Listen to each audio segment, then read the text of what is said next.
হৃদয় বাজাতে হে রাসূল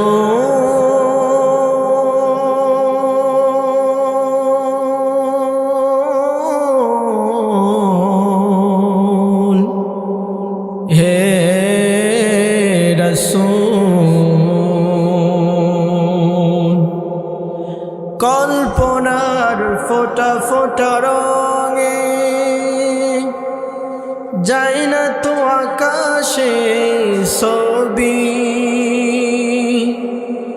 এমন কাব্য গাথা হয়নি কখনো পারিনি কভু কোনো কবি কি করে আমি তবে লিখব কিছু গান পারি না নিজেকে বোঝাতে হে রাসূল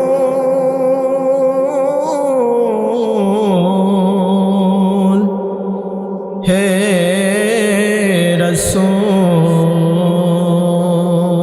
রাসূল। আলহামদুলিল্লাহ। নবী আপনি তাদেরকে বলে দিন আমি আল্লাহ যাকে ইচ্ছা তাকে পথভ্রষ্ট করি, বিপথগামী করে, গোমরাহি করি। ওয়াহদি ইলাইহি মান আনাব, আর যারা বিনয়ের সাথে আমি আল্লাহর কোরআনের আহ্বানে আমি আল্লাহর ডাকে যারা সাড়া দেয় আমি আল্লাহ তাদেরকে দুনিয়ার জীবনে সুপথে পরিচালিত করি। চিৎকার দিয়ে বলেন সুবহানাল্লাহ। কথা কার? আল্লাহ। আমরা যদি বিনয়ের সাথে এগিয়ে আসি তিনি আমাদেরকে সুপথে পরিচালিত করবেন। শুধু তাই নয়, কোরআনের মাহফিল শোনার জন্য কিছু আদব আল্লাহ তাআলা রেখেছেন। কোরআনের ভিতরে আল্লাহ তাআলা বলেন ওয়াইযা ক্বরাআল কুরআনু ফাসতামিউ লাহু ওয়া আনসিতু লাআল্লাকুম তুরহামুন। চিৎকার দিয়ে বলেন আল্লাহু আকবার। আল্লাহ বলেন ওয়াইযা ক্বরাআল কুরআনু ফাসতামিউ লাহু ওয়া আনসিতু, যেই মজলিসে আমি আল্লাহর কথাগুলো উচ্চারণ করা হয়, কোরআনের তেলাওয়াত হয়, কোরআনের আলোচনাগুলো সুন্দর সুন্দর করে যেখানে তেলাওয়াত করা হয় বলা হয় ফাসতামিউ লাহু, তোমরা সকলেই সুন্দর করে হৃদয়ের কান দিয়ে শ্রবণ করো। ওয়া আনসিতু লাআল্লাকুম তুরহামুন, আর তোমরা যখন মনোযোগ দিয়ে আমি আল্লাহর কথাগুলো তোমরা শুনবে, হৃদয়ের কান দিয়ে ধারণ করবে, তোমাদের উপরে রহমত আর বরকত একজন নাজিল করতে পারে। চিৎকার দিয়ে বলেন তিনি কে? আল্লাহ তাআলা। প্রিয় ভাইরা আমার, এজন্য কোরআনের মাহফিলে আল্লাহ তাআলা আমাদেরকে একত্রিত করেছেন, উদ্দেশ্য একটাই, আমার মাওলাকে রাজি খুশি করতে হবে। ভূমিকাতে আর বেশি সময় নিব না। সূরাত আল মাইদার 55 নম্বর আয়াতে কারিমা আমি তেলাওয়াত করেছি। আল্লাহ সুবহানাহু ওয়া তাআলা এই আয়াতের ভিতরে বলেন ইন্নামা ওয়ালিয়্যুকুমুল্লাহু ওয়া রাসূলুহু। যারা তেলাওয়াত পারেন আমার সাথে তেলাওয়াত করুন। বিসমিল্লাহির রাহমানির রাহিম। ইন্নামা ওয়ালিয়্যুকুমুল্লাহু ওয়া রাসূলুহু ওয়াল্লাযীনা আমানুল্লাযীনা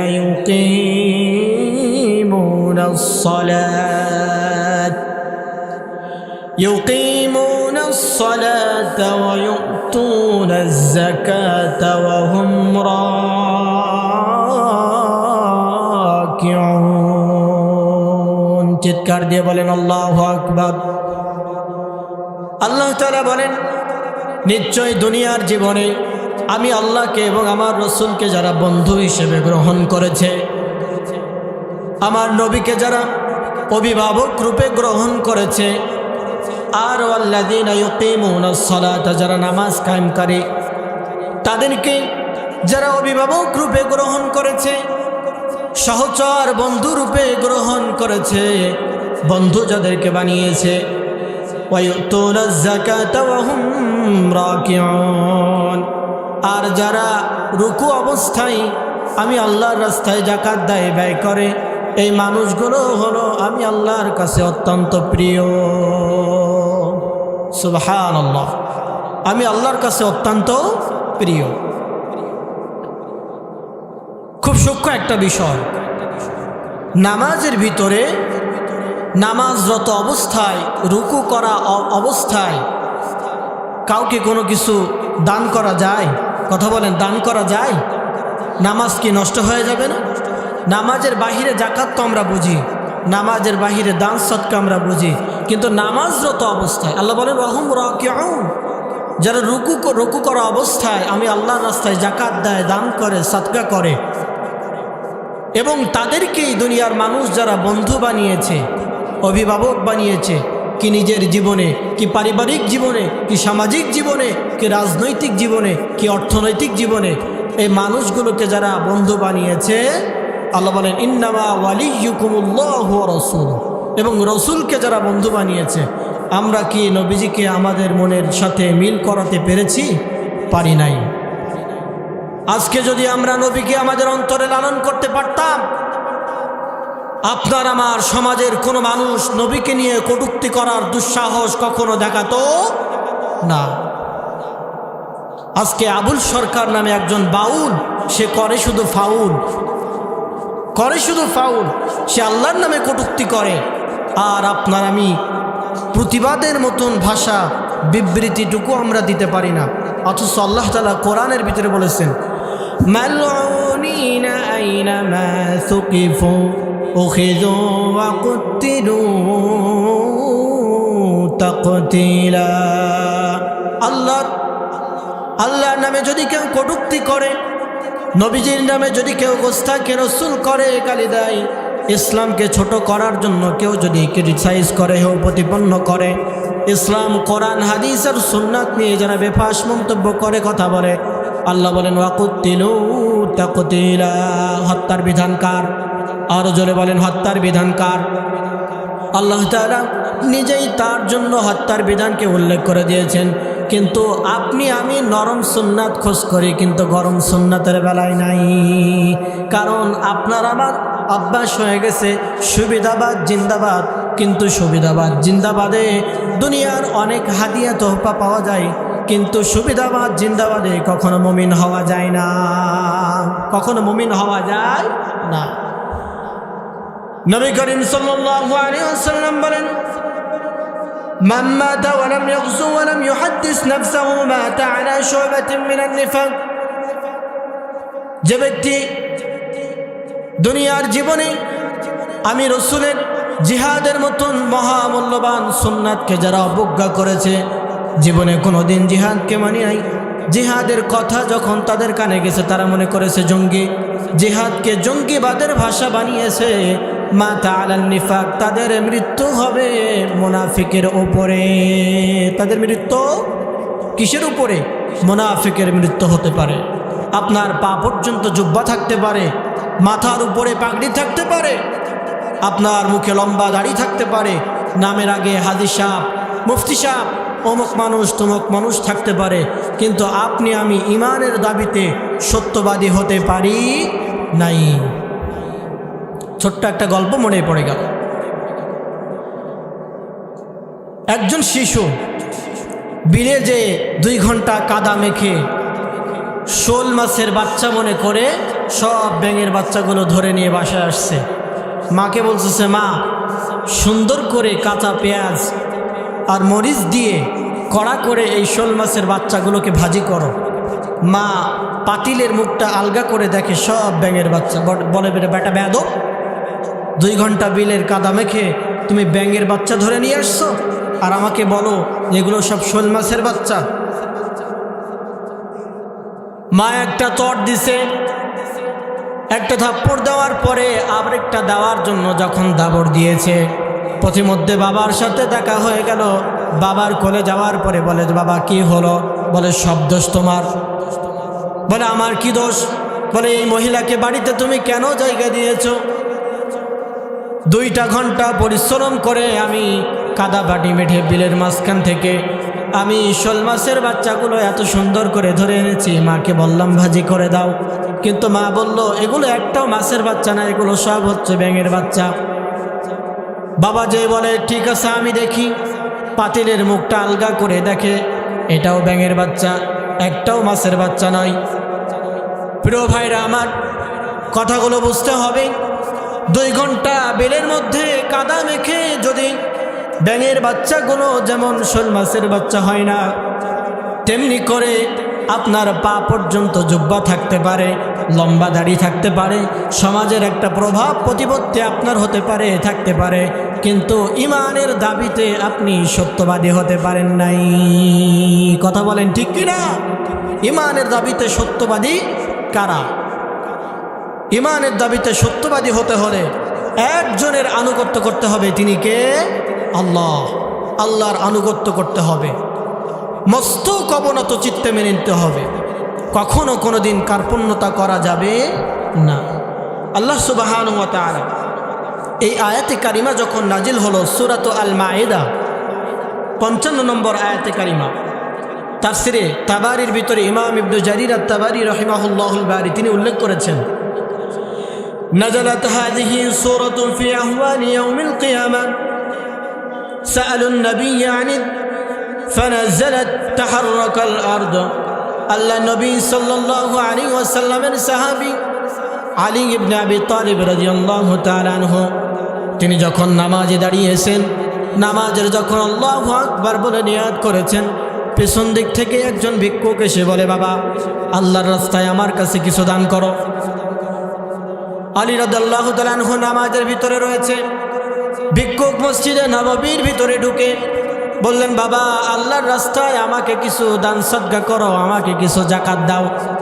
তাফসীরের ভিতরে এসেছে আল্লাহ নবী সাল্লাল্লাহু আলাইহি ওয়াসাল্লামের এই সাহাবী, বিখ্যাত সাহাবী, তিনি তার হাতের ভিতরে যে আংটিটা ছিল, আল্লাহ নবী সাল্লাল্লাহু আলাইহি ওয়াসাল্লামের সাহাবী হাতের আংটিটা খুলে সুন্দর করে নবী করিম সাল্লাল্লাহু আলাইহি ওয়াসাল্লামের সাহাবী হাতের আংটিটা খুলে ভিক্ষুকের হাতে দান করে দিলেন নামাজরত অবস্থায়। আমি আগেই বলেছিলাম সূক্ষ্ম একটা বিষয় বুঝতে হবে গভীর মনোযোগ দিয়ে। নামাজের বাহিরে আমরা দান সদকা বুঝি, নামাজের বাহিরে আমরা যাকাত বুঝি, কিন্তু নামাজরত অবস্থায় কিভাবে যাকাত দেওয়া যায়? নামাজ থাকবে না যাবে? নামাজ নষ্ট হয়ে যাবে। কিন্তু নফল নামাজে ছিলেন, সুন্নাতে ছিলেন, এজন্য নামাজ কার জন্য? আল্লাহর জন্য। ভিক্ষুক চেয়েছেও কার নাম দিয়ে? আল্লাহর নাম দিয়ে। তিনি চিন্তা করলেন নামাজ শেষ করে যদি ভিক্ষুক চলে যায়, আমি ভিক্ষুককে নাও পেতে পারি। তাফসিরের ভিতরে তাফসির ইবনে কাসিরের ভিতরে ইমাম ইবনে কাসির আদ-দিমাশকি তিনি উল্লেখ করেছেন, ফানাজা আলিয়ান খাতিমাহু ফাআতাহু। নামাজরত অবস্থায় হাতের আংটিটা খুলে ভিক্ষুকের হাতে জমা দিয়েছেন। আল্লাহ নবী সাল্লাল্লাহু আলাইহি ওয়াসাল্লাম বলেন, এজন্য নামাজরত অবস্থায় যারা রুকু করে, রুকু করা অবস্থায় যারা দান করে, সাদকা করে, দুনিয়ার জীবনে তাদেরকেই বন্ধুরূপে গ্রহণ করতে হবে। কথা কার? আরও যেটা চিৎকার দিয়ে বলেন, কথা কার? আল্লাহর কথা। সম্মানিত সুধী, এজন্য আল্লাহ নবী সাল্লাল্লাহু আলাইহি ওয়াসাল্লামের মহতি জলসা, মহতি মজলিস, অত্র মাদ্রাসার সম্মানিত উস্তাজুল মুকাররম যারা রয়েছেন, শিক্ষক মণ্ডলীর যারা রয়েছেন, এলাকাবাসীর উদ্যোগে দান সদকা করে বিভিন্নভাবে আজকের এই মহতি জলসা অনুষ্ঠান আপনাদের সামনে উপস্থাপন করেছে। অনেক অক্লান্ত পরিশ্রম করেছে। আমরা এখান থেকে কিছু নিয়ে যাব ইনশাআল্লাহ। সম্মানিত হাজিরিন, খাদ্য হচ্ছে 2 প্রকার। খাদ্য কয় প্রকার? একটা হচ্ছে শারীরিক খাদ্য, যেটা 3 বেলা আপনি আমি গ্রহণ করে থাকি। আরেকটা হচ্ছে রুহের খাদ্য, আর রুহের খাদ্যই হচ্ছে কোরআন তেলাওয়াত। আল্লাহ সুবহানাহু ওয়া তাআলা এই আয়াতের ভিতরে বলেছেন, ইন্নামা ওয়ালিয়্যুকুমুল্লাহু ওয়া রাসূলুহু। ওলি শব্দের 3টা অর্থ আমি তাফসীরের ভিতরে পেয়েছি। ওলি শব্দের 1 নম্বর অর্থ হলো সাহায্যকারী, 2 নম্বর ওলি শব্দের অর্থ হলো বন্ধু, 3 নম্বর ওলি শব্দের অর্থ হলো নেতা কিংবা অভিভাবক। 1 নম্বর ওলি শব্দের অর্থ হলো সাহায্যকারী, সে সম্পর্কে আল্লাহ তাআলা বলেন সূরাত আল আরাফের 196 নম্বর আয়াতে আল্লাহ বলেন ইন্না ওয়ালিয়াল্লাহুল্লাযী নাযালাল কিতাবা ওয়া হুয়া ইয়াতাওয়াল্লাস সালিহিন। আল্লাহ তাআলা বলেন নিশ্চয় যারা ওলি, আমি আল্লাহ রসুলের উপরে তাদের উপরে যে কিতাবকে নাজিল করেছি ওয়া হুয়া ইয়াতাওয়াল্লাস সালিহিন, তারা দুনিয়ায় যারা নেককার রয়েছে তারা একে অপরের সাহায্যকারী। অতএব আমি যদি আপনার সাহায্যকারী হতে চাই আর আপনি যদি আমার সাহায্যকারী হতে চান, তাহলে আপনিও এক করতে ওলি কিনা। আমাদের সমাজে ওলি বলতে আমরা মনে করি বিশাল বড় গম্বুজ আর কবরের ভিতরে শুয়ে আছে আর উপরে ফুল ছড়ানো আছে, মানুষগুলো যায় পানি পড়া তেল পড়া নিয়ে যায় আর হাদিয়া তোহফাগুলো মাজারে দেয় কি দেয় না, মাজারে দেয় কি দেয় না কথা বলতে হবে।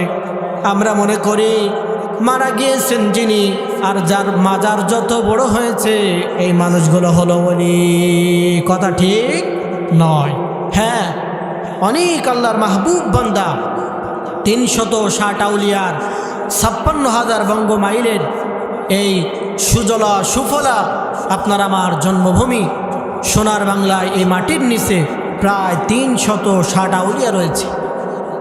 তাদের অনেক অবদান রয়েছে।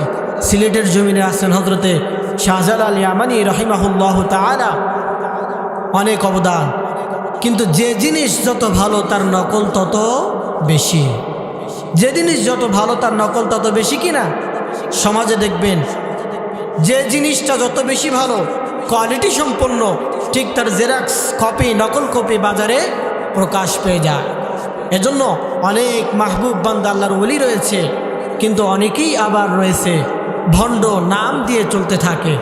এজন্য দ্বীনের ব্যাপারে অতি সাবধান। কি বলছে সেটা দেখার আগে আগে বক্তাকে যাচাই করতে হবে যে কে বলছে। বক্তা যদি বিপদগামী হয়, বক্তাকে যদি আপনি যাচাই করতে না পারেন, আপনিও বিপদগামী হয়ে যাবেন। কারণ ড্রাইভার যিনি হবেন তিনি যদি গাড়ি চালনা সুন্দর করে না জানেন, ড্রাইভার ওই গাড়ি নিয়ে খালের ভিতরে যাবে, আপনিও খালের ভিতরে যাবেন। আর ড্রাইভার যিনি হবেন গাড়ি চালনা যদি ভালো জানতে পারে, গাড়ি যদি সুন্দর চালাতে পারে,